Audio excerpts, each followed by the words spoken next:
అందరికీ నమస్కారం అండి. తెలుగు సాహిత్యంలో భాగంగా త్యాగయ్య గురించి చెప్పుకుందాం.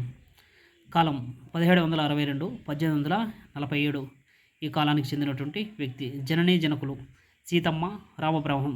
జన్మస్థలం తంజావూరులోని తిరువారు. గురువు సొంటి వెంకటరమణయ్య. బిరుదులు నాదబ్రహ్మ, పదకవిత చక్రవర్తి. రచనలు ప్రహ్లాద విజయం, ఇది వచ్చి యక్షగానం. ఆ విధంగానే నౌకా విజయం, ఇది కూడా యక్షగానమే. ఆ విధంగానే సీతారామ విజయం, ఇది కూడా యక్షగానమే. ఆ విధంగానే 24,000 కీర్తనలు రాశారనమాట.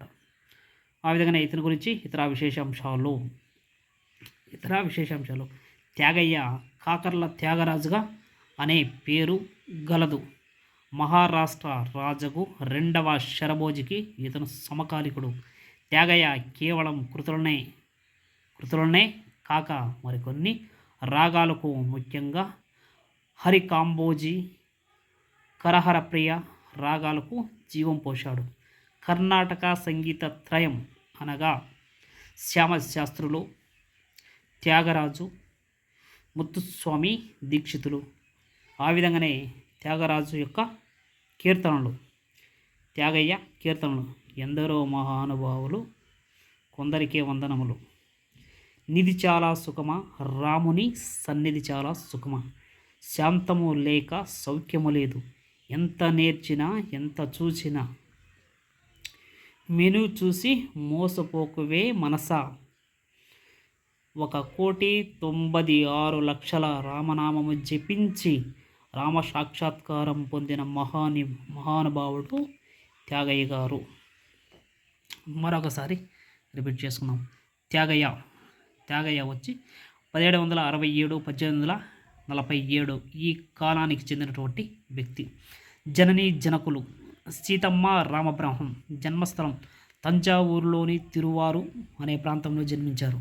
గురువు సొంటి వెంకటరమణయ్య. బిరుదులు నాదబ్రహ్మ, పదకవిత చక్రవర్తి. రచనలు ప్రహ్లాద విజయం, ఇది యక్షగానానికి సంబంధించింది. నౌకా విజయం, ఇది కూడా యక్షగానానికి సంబంధించింది. సీతారామ విజయం, ఇది కూడా యక్షగానానికి సంబంధించి 24,000 కీర్తనలు రాశారు. ఇతని గురించి ప్రత్యేక అంశాలు. త్యాగయ్య కాకర్ల త్యాగరాజు అనే నామాంతరము గలదు.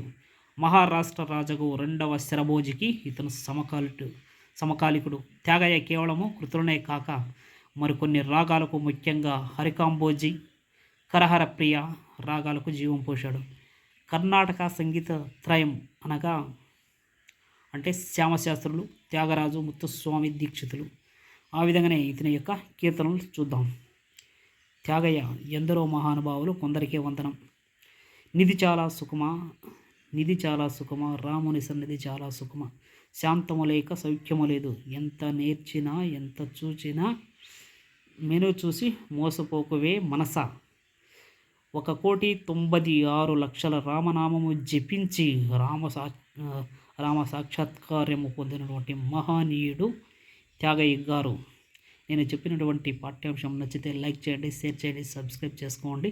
ఆ విధంగానే మీరు రాసే డిఎస్సిలో నా వంతు సహకారం చేస్తారని చెప్తున్నాను. ఆ విధంగానే మీరు నాకు సహకరించాలని కోరుకుంటూ సదా మీ సేవలో శ్రీ మారుతి అకాడమీ.